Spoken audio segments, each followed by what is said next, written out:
Una vez, una tarde, llevaba un niño un pollo. Porque yo estoy aquí por mi plata, señor. Solamente me falta ser presidente del Perú. Bien, ¿qué tal? ¿Cómo estás, Ricardo Burgas? El día de hoy empezamos un nuevo capítulo de Alto en Política. Este es el capítulo número 15, en el cual tenemos dos invitados. Hoy día tenemos a Ricardo Burga, ex congresista de la República y miembro del Partido de Acción Popular. Y posteriormente tenemos al alcalde de Puente Piedra, el alcalde Renan Espinosa. Bien, bienvenido, Ricardo, para que la gente te conozca un poco sobre ti. A ver. Muchas gracias, Ale, por esta gentil invitación, a tus órdenes, para lo que creas conveniente. Muchas gracias, Ricardo. Ricardo, en primer lugar vamos a conversar un poco sobre la situación del Congreso de la República actual. Han habido estas denuncias de la red de prostitución. ¿Cómo es que tú percibes esto y qué crees que está haciendo esta comisión de investigación o esta comisión de ética que debería preocuparse por estos temas? Mira, yo creo que la comisión está actuando dentro de lo que marca inclusive la normatividad interna del Congreso. Ha aperturado investigación, el Congreso creo que ha tomado una buena medida desde el primer momento que se supo, separar al jefe del área legal y jurídica. Marco Torres, ¿no? Marco Torres ya lo separó. Fueron cesados el 97% del personal de esa área, tanto del área legal como jurídica. Así que hoy día hay un nuevo personal, inclusive hay un nuevo jefe que es Ángel Delgado, constitucionalista, inclusive periodista, ha estado inclusive trabajando en PBO, si no me equivoco. Y él ha sido regidor de Lima, tiene mucha experiencia y está remodelando y reestructurando todo el área legal. Uh-huh. ¿Y tú crees que haya habido, quizás no una red de prostitución tal como se dice, pero sí este tema de intercambio de favores? Pero yo no creo que haya llegado a tanto el nivel de intercambios de favores por una ley o por un voto por un intercambio sexual. No te digo que puede haber habido en un momento alguna persona que por tratar de escalar en el tema laboral, en el tema de categorías, por alguna mejora de sueldo, podría haber hecho estas cosas y esté confundiendo con una red de prostitución, ¿no? Pero sí hay este tema de los filtros, quién ingresa a trabajar al Congreso, ¿no? Yo creo que ha faltado un poco más de filtros, en ese sentido sí yo estoy de acuerdo, es más, yo he propuesto y se lo propuse al DGP hace 3 semanas, que todo el personal, por lo menos contratado, debería pasar por los filtros de revisar sus denuncias fiscales, policiales, de antecedentes judiciales, o sea, revisarlo total a todo el personal para ver qué personal se compró y si alguno de ellos tiene alguna manchita.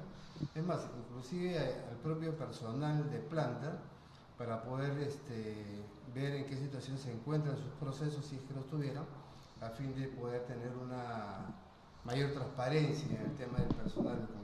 Aquí hay un tema importante, ¿no? Porque acá también se está atacando la imagen del Congreso como institución y hay varias aristas. O sea, empezamos, por ejemplo, con el tema de este tema de la remuneración o este tema del beneficio que han encontrado los trabajadores del Congreso, donde ahora están atacando a Tulio Vizcarra, que es el presidente del sindicato más grande del Congreso. Del sindicato del Congreso. Mira, este bono no se da hoy día, se da hace muchísimos años atrás. Esto no es nuevo para el Congreso y es todos los años los periodistas salen con lo mismo. Y este bono, que no es para todos los trabajadores porque tiene algunas condiciones, es que los que pueden acceder a este beneficio son aquellos que estuvieron laborando hasta el 30, tuvieron contrato el 30 de noviembre de 2023. Ya. O sea, personal que fue cesado del 30 de noviembre de 2023 no le corresponde. Personal que ingresó después del 30 de noviembre tampoco le corresponde. O sea, no es que se diga que todo el personal que está en el Congreso, porque no es así. Creo que hay como 1.200 personas que no han sido beneficiadas con ese, ¿ya? Pero además este bono, yo te digo que se justifica porque el Congreso es la única institución que no te paga horas extras. Uh-huh. Y yo no sé si ustedes saben que en el Congreso hay turnos. Y hay trabajadores que se quedan con 1, 2, 3 de la mañana y que salen a sus casas a esa hora y tienen que regresar. Cuando hay plenos hasta las 3 de la mañana, por ejemplo. No solamente ellos, inclusive en las mismas oficinas hay un grupo de personal que tiene que quedarse, por ejemplo, el Departamento de Investigación Parlamentaria, el Departamento de Redacción del Diario Debates, la gente de la Oficialía Mayor, la Dirección General de Administración. Son demasiadas áreas que tienen que quedarse hasta que se levante el turno, como se dice, y la única persona que dice ya se puede ir a su casa es el oficial mayor o el director general parlamentario, ¿no? Pero acá tocas mencionar algo también que es importante, o sea, el tema del rol de la prensa que está volviendo a sacar esta información, pero ya de una manera como si fuera un tema escandaloso. Y ahí hablábamos dos puntos, ¿no? Y creo que de repente tú me puedes ayudar a visualizar. Este ataque a Tulio Vizcarra es a favor, es porque él está también cuestionando este tema de la prostitución, ha cuestionado esta comisión ad hoc que se conformó. Pero yo creo que en el Congreso todo el mundo ha salido a levantar su voz de protesta por este tema de la red de prostitución. Primero porque hay damas muy honorables que trabajan dentro del Congreso. Y las ponen a todos en el mismo saco, todas ¿no? las están poniendo en el mismo saco, y eso me parece de parte de la prensa demasiado bajo y irresponsable además. Porque por dos o tres personas que podrían, entre comillas, haber estado en esta situación, no se puede catalogar a todas las dignas damas del Congreso que trabajan en el Congreso el día de hoy.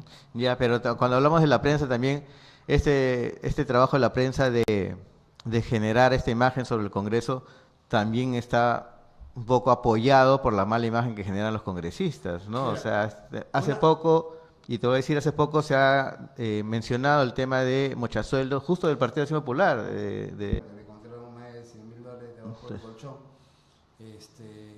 Se fugó del partido, renunció al partido antes que lo expulsáramos, también está en Podemos Perú. Doroteo ha sido expulsado del partido.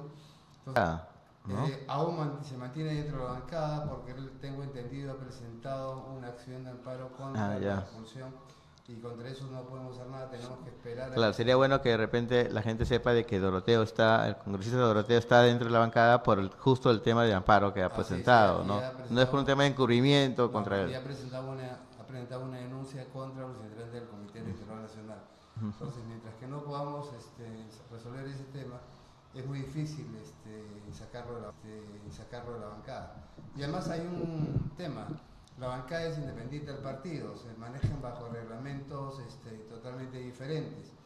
Lo que tenemos que hacer nosotros como partido ahora que estamos se ha formado una comisión de reforma estatutaria, es ver cómo conectamos la bancada con el partido.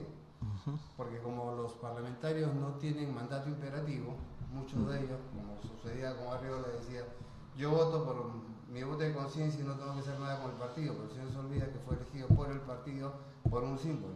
Claro, entonces, por si no hubiera la ido marca, por el ¿no? Popular y por la marca de la Lampa, él nunca hubiera sido parlamentario.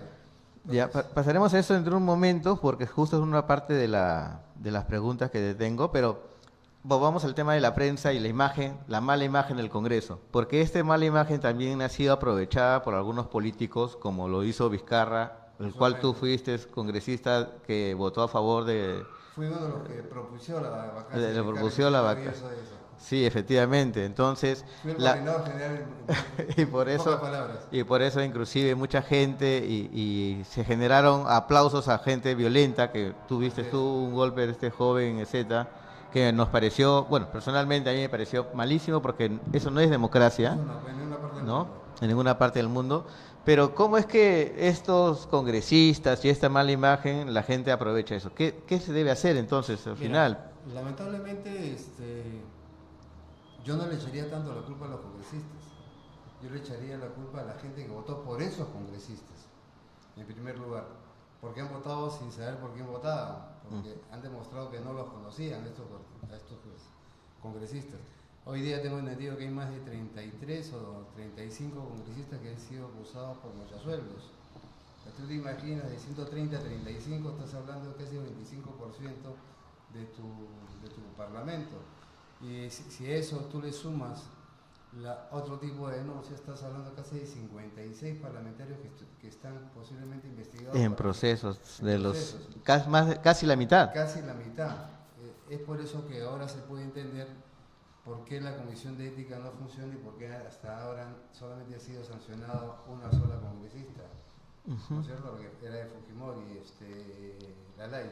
Sí, efectivamente. ¿No es cierto? Entonces, es muy complicado. Yo creo que acá... ¿Qué es lo que debe hacer entonces el Congreso, los congresistas o los partidos? Porque al final son los partidos los que se ven reflejados ahí, ¿no? Mira, el problema hoy día, por la ley electoral, y hoy día los partidos están amarrados de pies y manos con respecto a los parlamentarios.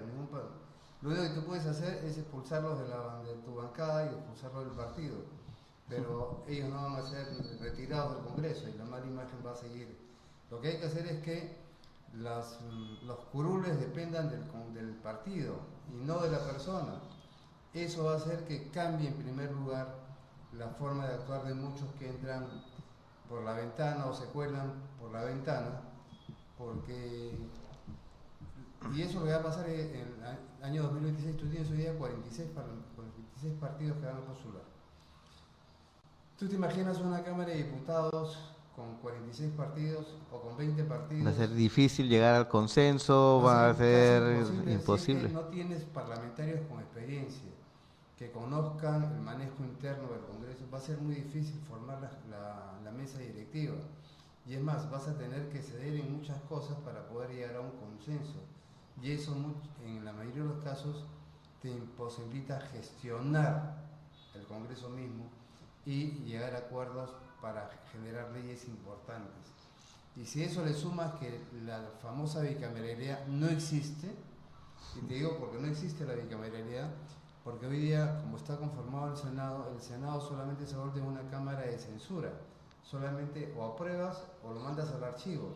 No es como sucedía en el Senado de los años 80 o hasta el 92, en que el Senado tenía la facultad de poder revisar, modificar o proponer una nueva ley. Hoy día no, el Senado no tiene la facultad de poder gestionar o elaborar leyes, tampoco de revisarlas, simplemente aprueba lo que manda a diputados o lo rechaza y lo manda al archivo.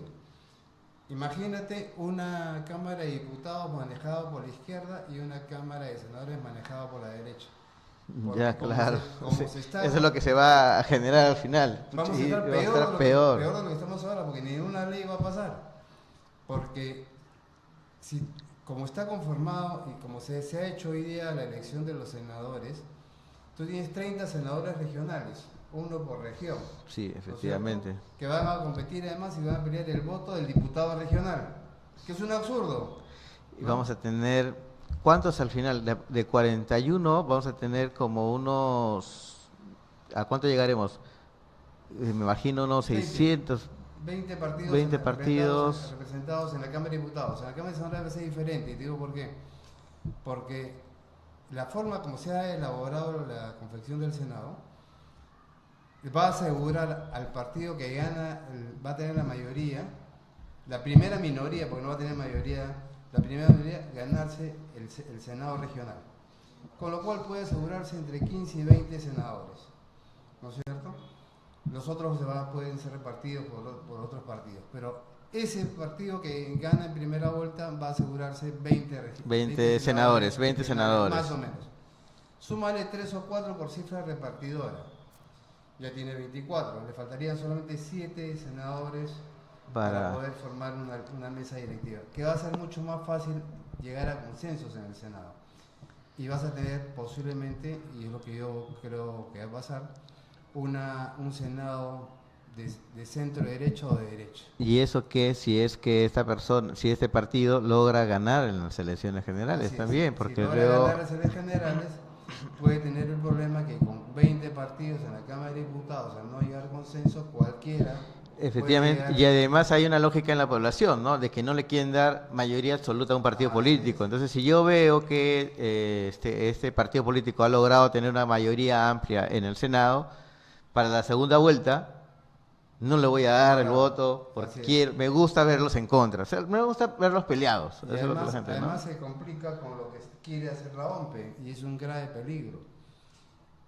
La OMPE ya ha dicho que va a haber entre 2 y 3 células de votación, con lo cual el voto de arrastre se pierde. Claro, efectivamente. Y entre una sábana de 50 o 40 partidos políticos, perder el voto... El voto en línea. O el voto, lo que se debería promover en este caso es o el voto en línea o el voto cruzado, pero no dos. Porque eso hace actos, que ¿no? se fragmente más la votación en las cámaras. Y es muy peligroso. O sea, Corvetto está jugando nuevamente contra la democracia, y lo digo públicamente. El señor Corvetto no debería seguir en la OMP un minuto más. Está jugando contra el sistema democrático de este país, como lo jugó Tueste en su momento y como Tanaka. Los grandes responsables de que tengamos hoy día 40 o 50 partidos es la reforma de Tueste y Vizcarra. Pitufiaron la política del país, y hoy día cualquier ciudadano podría escribir en esa época con 28.600 afiliados a un partido político de ámbito nacional. Es irracional. Y antes de pasar al tema de los candidatos de manera específica, tu experiencia en el Congreso, porque ustedes tuvieron un Congreso casi de pandemia. Así es, no casi, totalmente de pandemia. Totalmente de pandemia, todo fue electrónico, presencia electrónica. Éramos muy pocos los que asistíamos. Efectivamente. Y ustedes tuvieron que prácticamente luchar contra este personaje que era Vizcarra, ¿no? Y aparte con la OMP y el jurado, fueron un congreso muy confrontacional, ¿no? Estoy orgulloso de que en 17 meses que estuvimos de congresistas hicimos mucho más de lo que hicieron muchos congresos de 5 años. Para comenzar te cuento algo que muy poca gente sabe. Cuando fuimos elegidos congresistas el 26 de enero, el jurado de las elecciones, por alguna razón que hasta ahora nadie explica, demoró la entrega de credenciales y las entregó recién el 6 de marzo. Ya. Entonces se instaló y Mónica Saavedra había sido la que más votos había obtenido en la bancada mayoritaria, que era Acción Popular, y presidía la comisión de instalación del Congreso. El día 14 de marzo, Vizcarra le invita a Palacio a Mónica Saavedra y le dice: señora congresista, no instale el Congreso, porque voy a decretar el cierre. La cuarentena. La cuarentena, ya. No se preocupen, ustedes van a seguir cobrando, pero no se instalen. No instale el Congreso, o sea, él quería seguir gobernando con decretos de urgencia. Cuando Mónica viene y se reúne con la bancada y nos dice a nosotros: oye, Vizcarra ha pedido esto, nos dijimos: instalamos mañana mismo. Yeah. Y comenzamos la sesión a las 8 de la mañana y la terminamos 9 de la mañana del día. Y tuvieron 16. que adecuarse con el tema de votación, con el tema de la asistencia, todas las aplicaciones, todo, ¿no? ¿Qué logramos con eso? Que el Congreso se instalara, se eligiera la presidencia del Congreso, se instalaran las comisiones, la comisión permanente y todo lo que tenía la parte administrativa.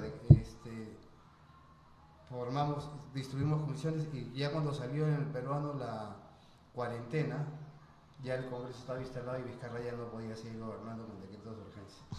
Y a las finales empezó toda la pelea contra Vizcarra con el tema del referéndum, de la no reelección de congresistas, del cierre del Congreso.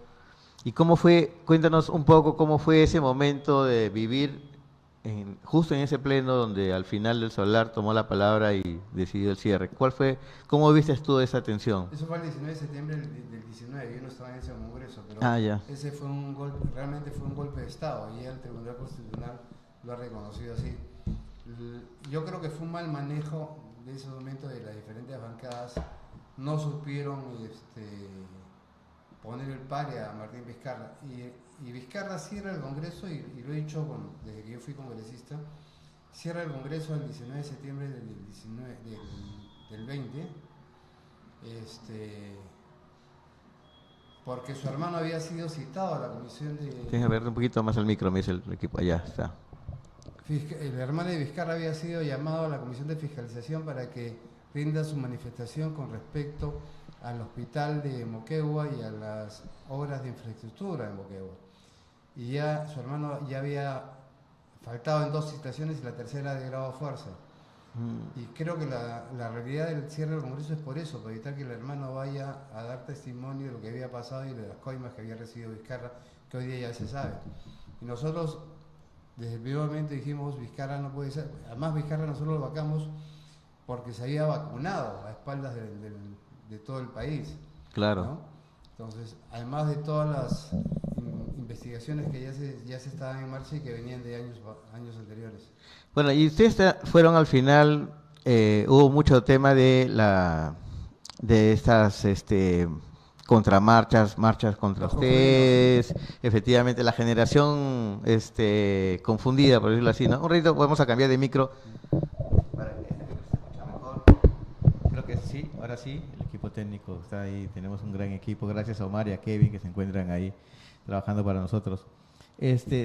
Has tenido al final, bueno, han tenido ustedes obviamente a partir de las marchas golpes, han tenido gente en contra, gente troleros en Twitter que lo estaban atacando, pero ahora, ¿cómo te sientes ya? Porque creo que ahora sí ya se percibe un reconocimiento a lo que pasó hace poco. Una chica inclusive mencionó o pidió disculpas porque, entre comillas, le propusieron hacer un video, ¿no? contra el gobierno, ¿no? Contra Merino, y ahora ella se arrepiente de haberlo hecho, ¿no? No solamente ella, yo te digo, y eso nos ha pasado a Manuel y a mí en conjunto y en la vida y personalmente, que mucha gente se ha acercado a nosotros. Recuerdo un día en la presentación del libro de Manuel Merino en la biblioteca de San Isidro, había 2 jóvenes que estaban medio nerviosos y lo detectamos y nos pareció que quizás, digamos, pueden hacer algo peligroso. Entonces pedimos a gente de seguridad que se acercaran a ellos.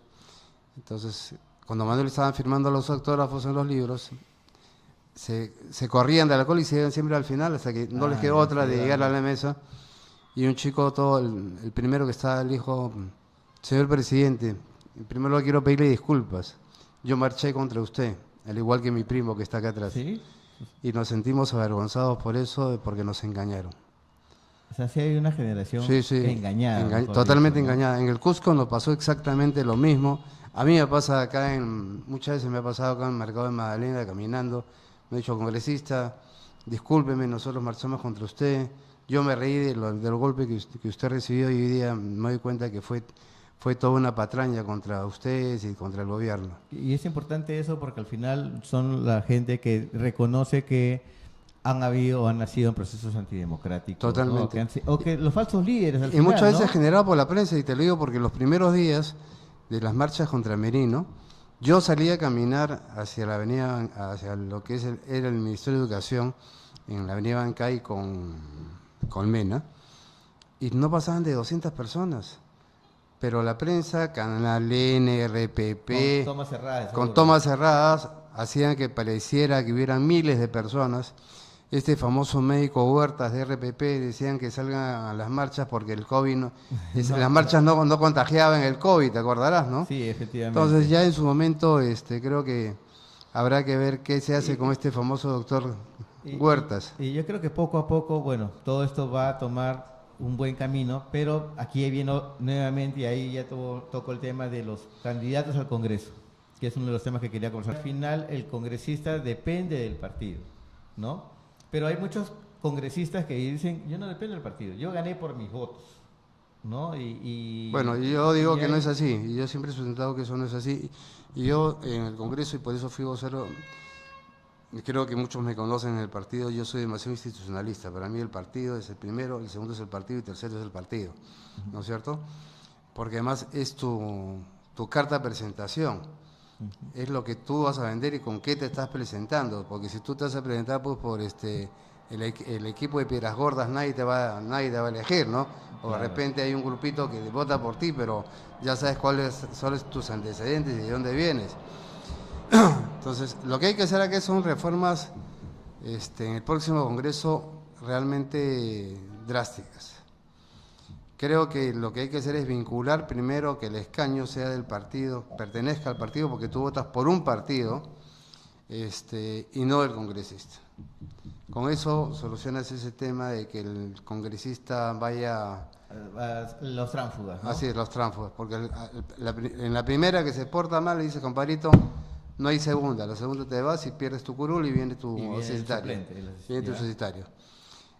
Segundo, creo que hay que reformar el tema del Senado para darle mayor viabilidad. Creo que los senadores deben ser elegidos todos por distrito único, como se hacía en los 80, y darle la posibilidad de que el Senado también tenga la facultad de poder revisar y proponer o modificar las leyes, ¿no? Para poder darle mayor agilidad y viabilidad a las leyes. Ya, pero ¿qué está haciendo Acción Popular entonces como partido para lograr que estos filtros puedan darse realmente y no tengan lo que pasa ahora a los congresistas que han tenido que ser retirados. Lo que pasa es que en su momento, acuérdate que nosotros no hemos tenido dirigencia durante 8 años, y básicamente por responsabilidad del Jurado Nacional de Elecciones y la OMPE, porque cada proceso que hacíamos, y también parte de nuestra, porque cada vez que había una elección siempre había impugnación de la parte perdedora, pero el Jurado Nacional de Elecciones nunca vio la posibilidad de poder quizás sentar a las partes o decir, señores, solucionen este tema, esta documentación, nada, simplemente decía no procede,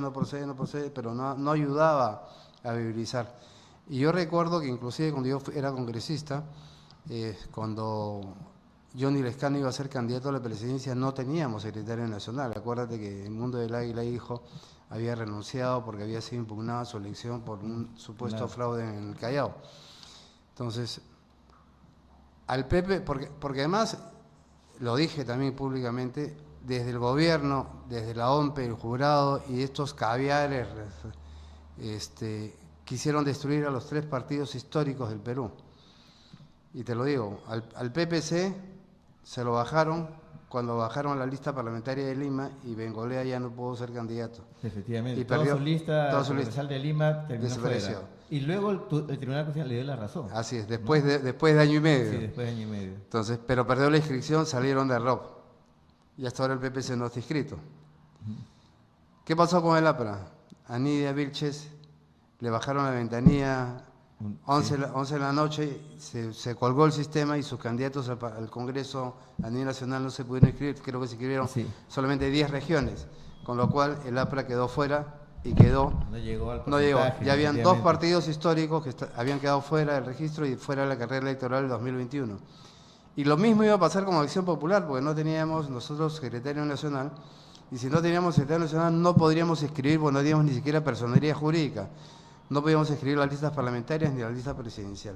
Y yo presenté un proyecto de ley para que los 3 partidos históricos, efectivamente, con esa ley se logró salvar al partido y poder tener inscripción. Eso es importante recordar. Dinos, Omar. Aquí hay una pregunta que hay en el chat del YouTube. Dicen, ¿por qué se refiere a ellos como cojudinos o generación confundida? Porque eso fue lo que la misma prensa y los mismos jóvenes comenzaron a manifestar, que habían sido engañados y que habían sido tomados, y disculpen la expresión, como cojudos, y por eso salió lo de cojudinos, porque eran jóvenes que estaban confundidos, además, porque no sabían qué había pasado realmente, porque la sucesión que se dio con Manuel Merino al vacarse de Vizcarra fue totalmente constitucional. Y fue tan constitucional que Sagasti hizo el mismo proceso para asumir la presidencia de la República. Entonces, no pueden decir que Manuel Merino no fue un golpe de Estado y no reconocerlo, porque tanto Sagasti como Merino hicieron el mismo procedimiento para asumir la presidencia de la República. Así es. Solamente que la diferencia es que Manuel Merino lo ganó legítimamente y Sagasti le ganó engañando a la gente en las calles. Y como yo siempre digo, hay un karma. Sagasti, que lo considero un felón, ganó la banda presidencial en la calle y recordarás que tuvo que entregarla, la banda presidencial, en la calle, porque no le permitieron ingresar al Congreso para entregar la banda presidencial. Sí, efectivamente, ahí sí fue todo un tema.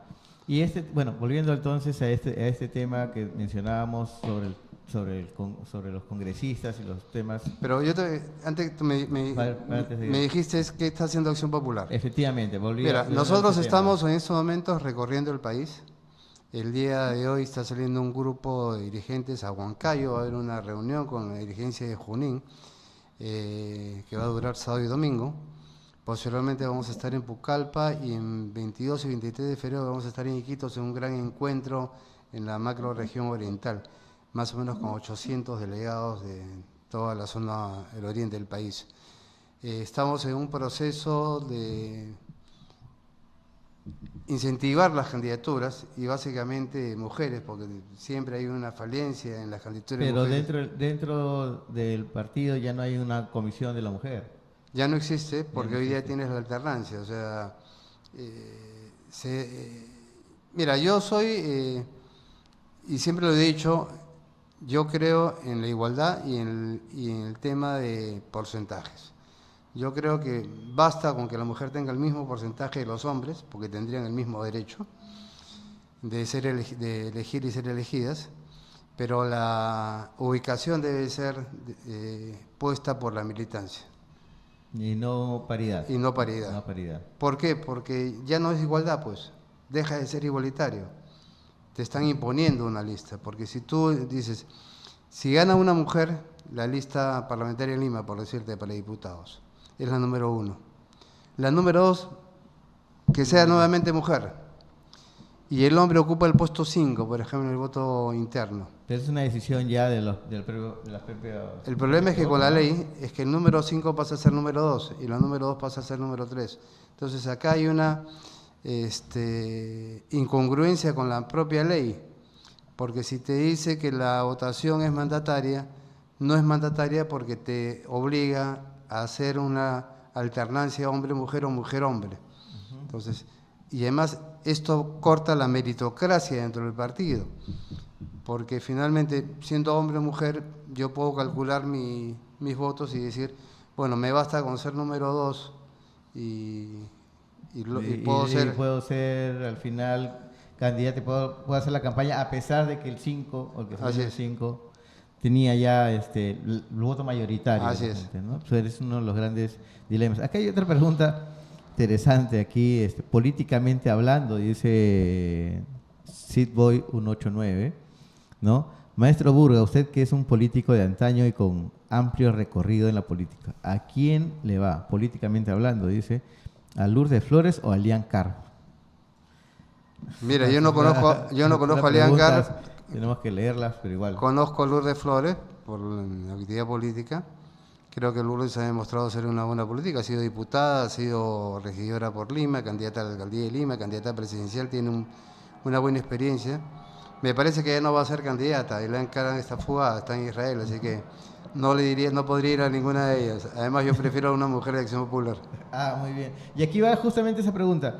Ahora vamos al tema de Acción Popular, porque ya estábamos tocando un poco de refilón, porque estamos mencionando de que el partido, para poder mejorar su proceso de candidaturas al Congreso y tener mejores perfiles, una de las cosas que están recorriendo el país, ¿va a ir en alianza, por lo menos en regiones? Mira, el partido ya ha manifestado que va a ir solo, va a ir con su símbolo. Aquel que se quiera sumar a nuestro símbolo, a nuestro logo y a su nombre, bienvenido sea. Pero va como el logo de Acción Popular y con el símbolo de la lámpara.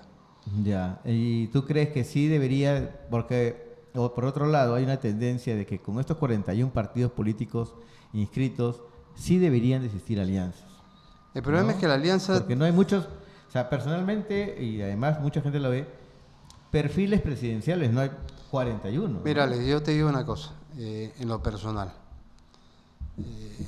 Yo he sido 3 veces secretario departamental de Lima, he sido integrante del Comité Ejecutivo Nacional, he sido defensor del afiliado, he tenido muchísimos cargos de partido y conozco el tema interno. Yo creo que en esta oportunidad el partido debe ir exclusivamente con sus hombres y mujeres, jóvenes y adultos, ideológicamente puros. O sea, tenemos que además limpiar la casa, limpiar la cara y demostrar que Acción Popular no es lo que... Pero llamas ideológicamente puros. Gente totalmente convencida de la ideología de Acción Popular y que no se vaya... ¿Y que hayan estado en otros partidos anteriormente?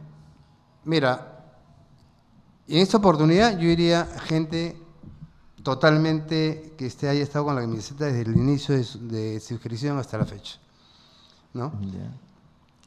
Porque eso además te va a dar... Pero eso excluye a muchos que están ahora... Mira, va a haber invitados, tiene que haber invitados, hay 20% de invitados en listas parlamentarias. Creo que es necesario, pero el partido, así como abre las puertas, también tiene que decir, poner un letrero grande en la puerta y decir, la casa se reserva el derecho de admisión, ¿no es cierto? Porque muchos van a querer venir, pero pocos van a ser los escogidos, ¿no? Pero yo sí creo que el partido debe hoy día ir con lo mejor que tiene en su vitrina y poderlo presentar a la ciudadanía para poder cambiar la imagen de estos mal llamados niños, ¿no? Y aquí también, ¿qué opinas sobre Mari Carmen? Porque acá mencionan, y mujeres como Malcria Carmen Alba. Mira, a mí no me gusta hablar de personas que no están presentes y menos de damas. Yo puedo tener muchas discrepancias con Mari Carmen, pero no las voy a hacer públicas. Mis discrepancias o mis mis discrepancias las hago en la interna y los halagos lo hago en público. Muy bien. Pero sí crees que Mari Carmen haya sido una buena representante por el partido, ¿no? Porque, Mira, como dices tú ahorita, acabas de mencionar, los puros del partido son los que han nacido en el partido, ¿no? Y Mari Carmen, entiendo, ha tenido a su papá que ha sido... Claro, igual que yo. ¿No? Y ella ha nacido prácticamente del partido. Mira, Entonces, Mari Carmen tuvo la presidencia del Congreso, creo que hizo una muy buena gestión como presidente del Congreso. Eligió el Tribunal Constitucional, que nosotros no pudimos hacer porque nos pusieron una acción de amparo, te acordarás.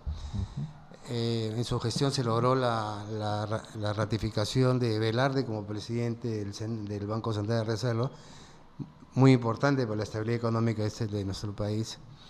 Y creo que le dio estabilidad y gobernaría al país. Y creo que paró los afanes totalitarios de Castillo en ese momento, que quería una asamblea constituyente. Creo que fue una presidenta que supo pechar a Castillo en su momento y que evitó que este país se convirtiera en otra Venezuela, en otra Cuba. Pero ahora no está en la bancada. Hoy día no está en la bancada, por ¿Y eso tú hoy crees que debería de estar? dependerá de ella. Pero dependerá, pero tú como... Yo creo que debería estar ya en la bancada, porque además la condición que ella puso en su momento fue que Darwin Espinosa no estuviera entre la Acción Popular ni entre la bancada. Darwin ya se fue hace más de 6 meses y ella no regresa todavía. ¿Y tú te ves en una próxima bancada de Acción Popular del Senado? ¿Cómo está Ricardo Burga en su proyección? El Senado no me gusta en lo personal, ¿Ya? por la forma como ha sido elaborado y estructurado. Entonces descartamos desde ahí que... Al Senado ni hablar. ¿Ya? ¿Hacia dónde te perfilas? Yo me veo más en la Cámara de Diputados por mi forma de ser, soy un poco más peleador, si quieres llamarlo así. Apechugas. Pones el pecho por el partido. Así es, ¿no? ¿Ya? Entonces, y creo que necesitamos gente con algo de experiencia en la Cámara de Diputados, porque esta Cámara de Diputados necesita gente que pueda ser conciliador, pero también pechador, ¿no? O sea, mechador en su momento. Sí, efectivamente. Y además porque igual van a tener el cuestionamiento de la prensa, ¿no? Obviamente.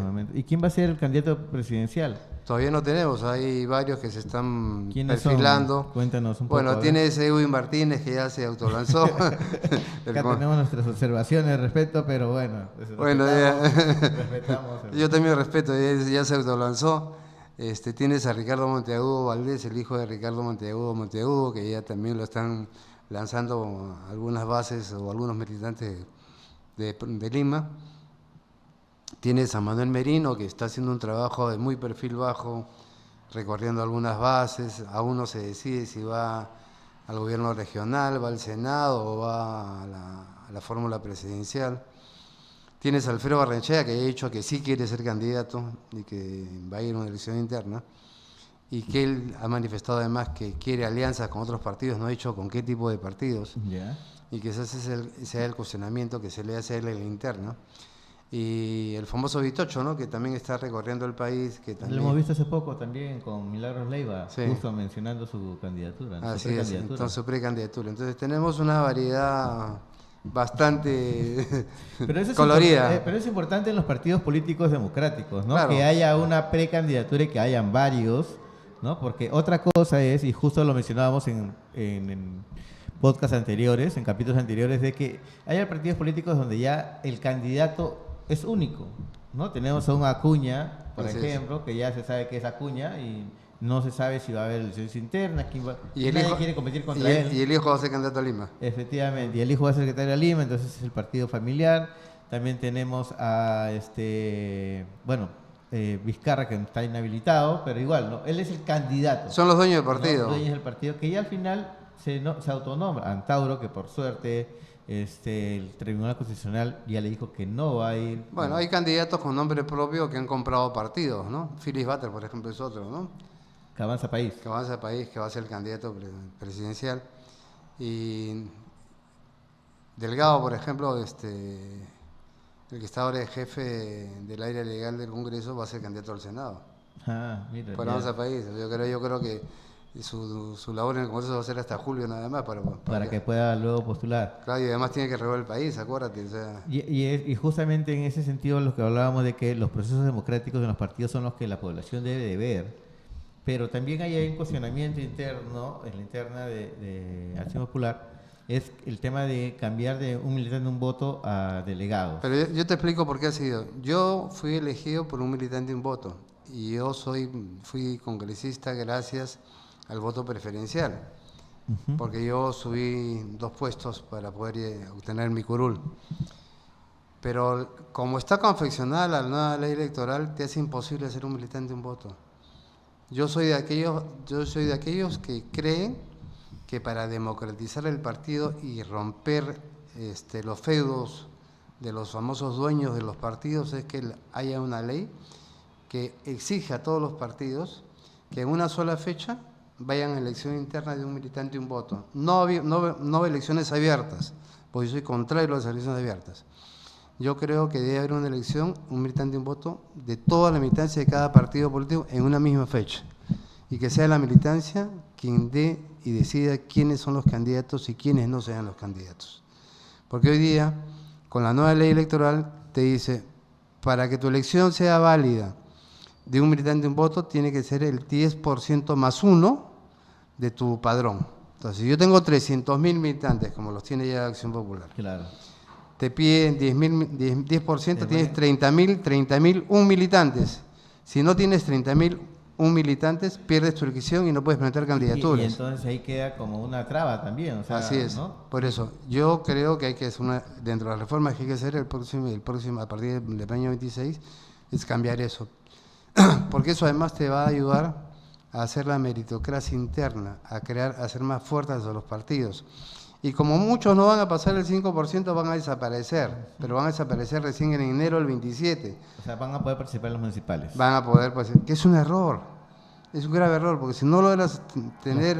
El 5% de las o sea, generales es simplemente... debería ya no de participar. Ya no deberían de participar. Pero bueno, esas son las reglas que ha puesto el jurado también, pues, Así ¿no? es. El tema de llegar a un porcentaje, y tal como menciona Ricardo Burga, también es un riesgo para los partidos que quieran hacer sus elecciones internas porque tienen que tener un porcentaje mínimo y no todos logran convocar a su gente. Mira, acá ¿no? lamentablemente se destruyó a los partidos políticos ya con historia, con trayectoria, que habían gobernado ese país, para pitufiarlo.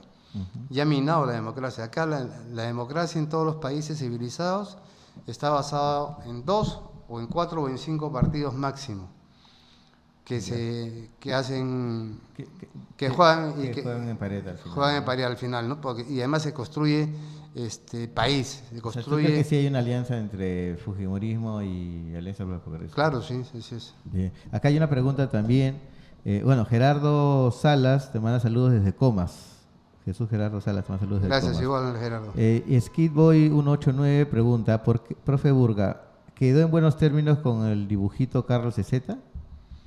Nunca he quedado en buenos términos porque este cobarde, que además se convirtió conmigo en hacer trabajo y se social. metió al partido. Está en el Partido Morado. Morado ahora. ¿Hizo trabajo social al final? Nunca hizo trabajo social, nunca se ofreció por la oficina. Ya. Y él se convirtió públicamente y con su mamá, porque yo lo perdoné por su mamá, te soy honesto, porque su señora madre me fue a buscar y, aunque no lo crean, me lloró de rodillas que perdonara a su hijo porque era una familia disfuncional, su esposo los había abandonado, que el chico estaba confundido y que finalmente era su único sustento de la señora. Y por ello la perdoné.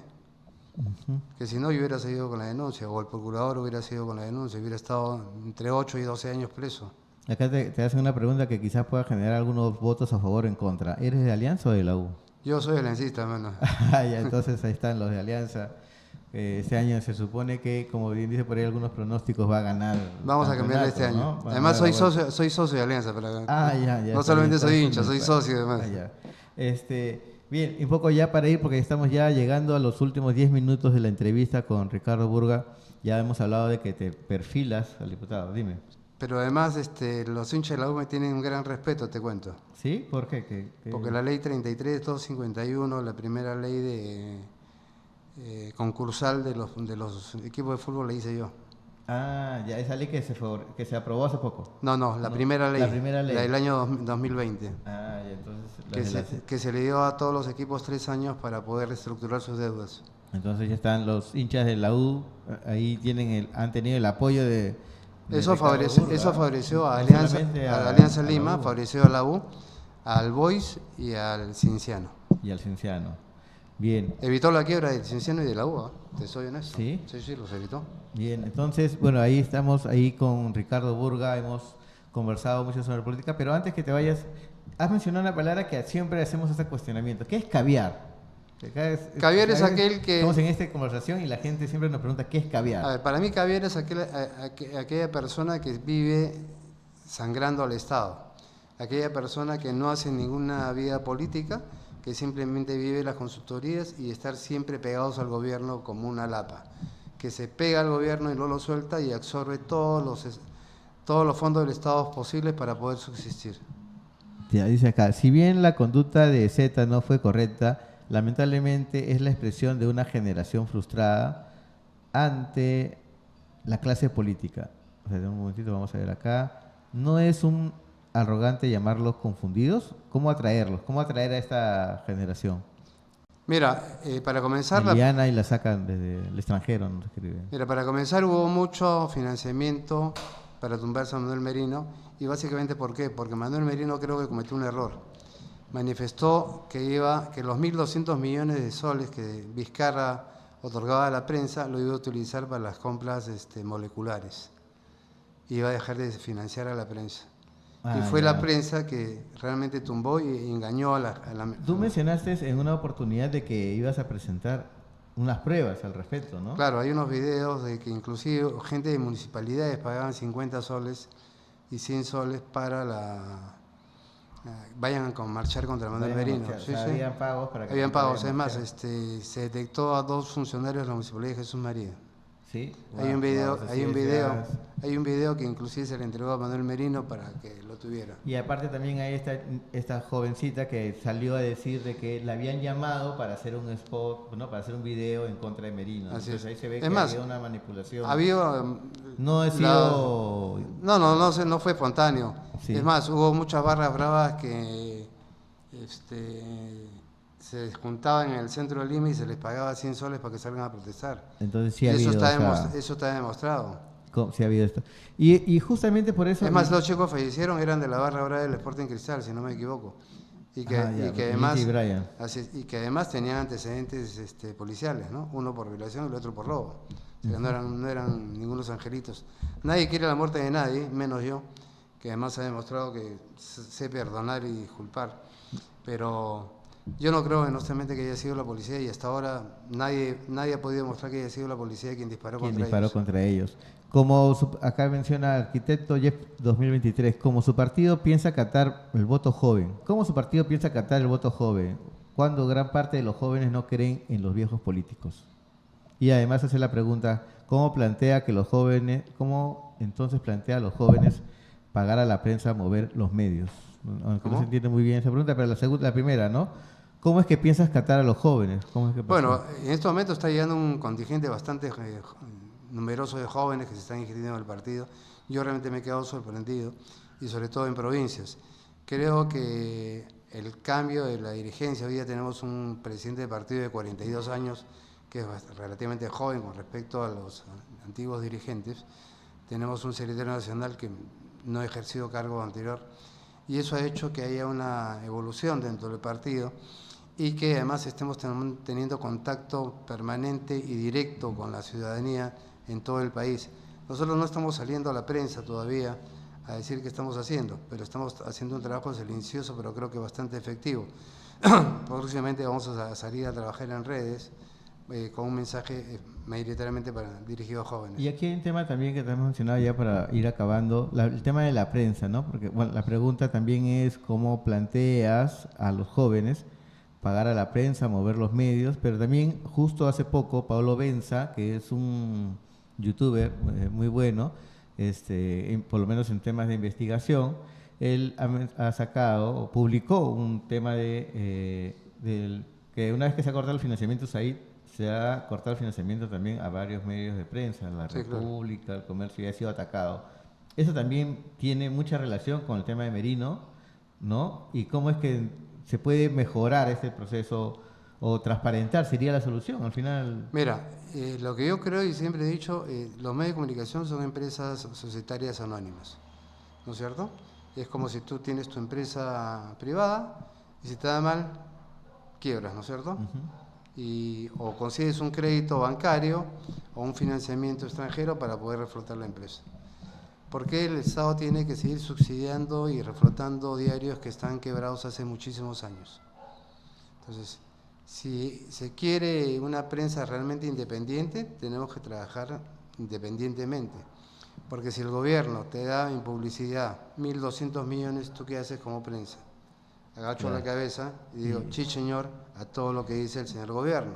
Entonces, esa prensa es la que yo no quiero. Entonces hay que empezar que la prensa comience a transparentar sus cuentas, Totalmente, ¿no? Y este es. tema de los contratos que tiene con el gobierno también decirlo. Yo de creo manera que, clara, ¿no? yo creo que como las empresas presentan sus estados financieros, sus balances, los diarios deben de publicar mensualmente cuánto es el dinero que están recibiendo de parte del Estado para transparentar Claro. los fondos del Estado, que ¿Y son cómo- además fondos de todos los peruanos. Y aquí viene una pregunta de Miriam Huaquillaquispe.